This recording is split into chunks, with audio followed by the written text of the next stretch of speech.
যুক্তরাষ্ট্রের শুল্ক ইস্যু আটকে থাকার কারণ অবাণিজ্য ইস্যু। এক পক্ষকে ঝালাও ছাড় দিতে চায় না বাংলাদেশ। দেখা হচ্ছে দেশের স্বার্থ।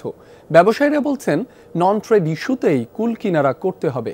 বাণিজ্য ইস্যুতে আলোচনায় ঐকমত্যে পৌঁছানো গেছে, তবে শেষ সময়ে এসে যেভাবে তোড়জোড় দেখা যাচ্ছে তা দরকার ছিল শুরু থেকেই।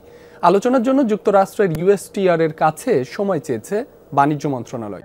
নতুন ব্লেন্ডে আরো রিচ অ্যারোমায় সেলন ফ্যামিলি ব্লেন্ড টে। যুক্তরাষ্ট্রের পাল্টা শুল্ক ইস্যুতে প্রস্তুতি শেষ করেছে বাংলাদেশ। সব পক্ষের সঙ্গে আলোচনার পর তৈরি করা হয়েছে অবস্থানপত্র।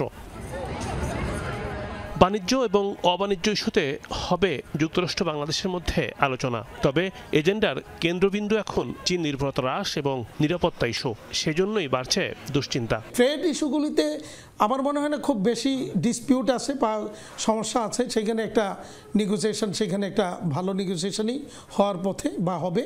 বাট নন ট্রেড ইস্যুগুলি যদি ফয়সালা না হয় তাহলে কোনোটাই হবে না।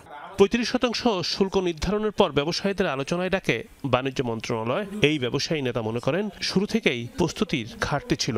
সরকারের সাথে যাবে বা সরকারের এই ডেলিগেশনের মধ্যে ব্যবসায়ী প্রতিনিধি ইনক্লুড হবে, এই ধরনের কোনো সিদ্ধান্ত হয়নি।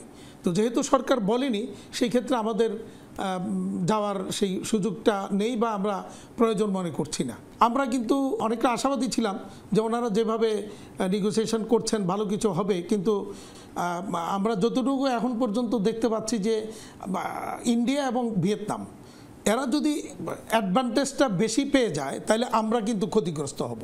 প্রশ্ন ছিল বিশাল বাণিজ্য ঘাটতি স্বল্প সময়ে কিভাবে কমিয়ে আনা সম্ভব, কাদের অংশগ্রহণে দর কষাকষি করা উচিত। ট্রেড ইমব্যালেন্সটা কোথায় আনবো, কতটুকু কমবে, আর আমাদের রপ্তানি কি বাড়বে, কি হবে, 10 বছরে কি হবে, এরকম 5 ইয়ার্স 10 ইয়ার্সের একটা প্ল্যান দেওয়া। অভিজ্ঞ কিছু ব্যক্তিকে ইনক্লুড করা যেতে পারে, যেমন আমাদের ব্যবসায়ীদের প্রতিনিধি সেখানে কিন্তু নাই। ব্যবসায়ীদের মধ্যে তো অভিজ্ঞ কিছু প্রতিনিধি আছেন এবং রাজনৈতিক দলগুলির মধ্যেও বেশ কিছু অভিজ্ঞ ব্যক্তি আছেন যারা অতীতে এই ধরনের ইস্যুগুলি ফেস করেছেন। তাদের পরামর্শ নেওয়া দরকার। সর্বোচ্চ ছাড় দিয়ে আলোচনার টেবিলে বসতে প্রস্তুতি নিয়েছে বাণিজ্য মন্ত্রণালয়। সরকার হয়তো খুব কনফিডেন্ট ছিল যে আমি বললেই তারা সব রাজি হয়ে যাবে, তাই না?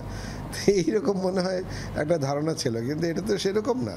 বারবারই তো ট্রাম্প বলতেছে আমি কিন্তু এটা করতে যাচ্ছি, এটা করতে যাচ্ছি, তাই না? আমাদের আলাপ আলোচনা যখন চলতেছে তখনই তো এটা ইম্পোজ করলো।